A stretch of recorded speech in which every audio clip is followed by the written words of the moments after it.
Сәлем, дусларым. Бүген сезнең яныңызга килгәндә шундый җил чыкты, кыш хәл белән килеп җиттем. Сез җилнең ничек барлыкка килгәнен беләсезме? Диңгезләр, урманнар өстендә һава гел хәрәкәт итеп тора. Һава бер урыннан икенче урынга күчкәндә җил барлыкка килә. Һәм мин дә бүген сезгә җил белән кояш турында әкият сөйләргә булдым. Әкиятебезне башлыйбыз.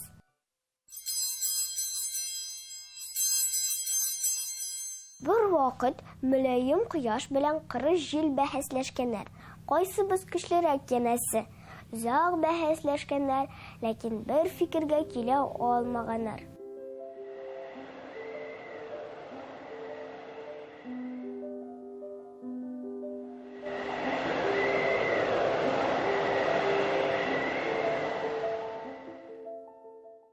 Юлдан атлы юлчы узып бара икән.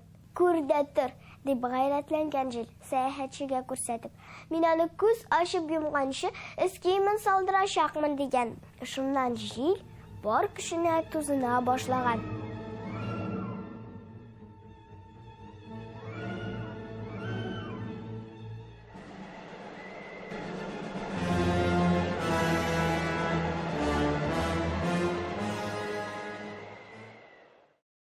Ләкин күпме генә тырышмасын, җил сәяхәтченең киемен салдыра алмаган. Тегесе киресенчә ныграк тырна икән. Җилнең ачуы кабарган һәм ул карлы, бозлы яңгырлар яудыра башлаган. Сәяхәтче бирешми икән. Бишмәтен төймәләп, билен тагын да ныграк буган.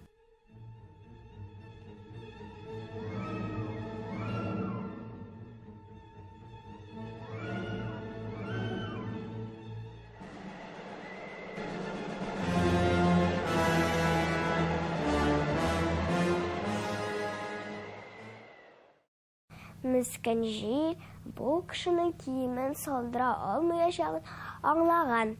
Шуннан кояш елмаеп җибәргән. Болытлар арасыннан чыгып, нурлары белән җирне дә, юлчыны да җылыткан.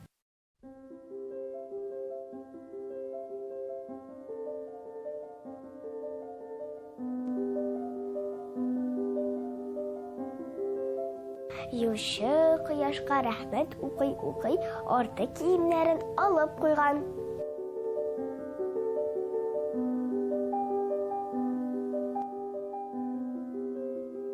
Менә күрдеңме инде, дигән кояш бардымсыз җилгә. Усаллыкка караганда яхшылык белән күбрәк нәрсәгә ирешеп була икән.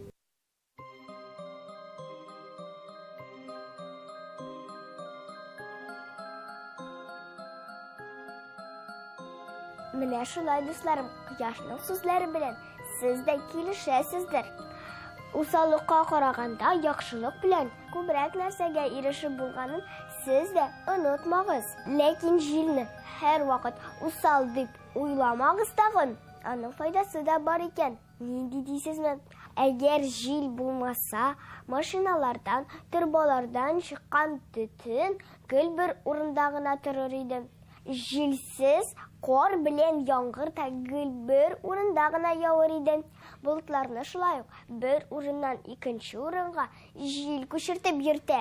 Ә бүгенгә мин сезнең белән сау булышам. Сау булыгыз!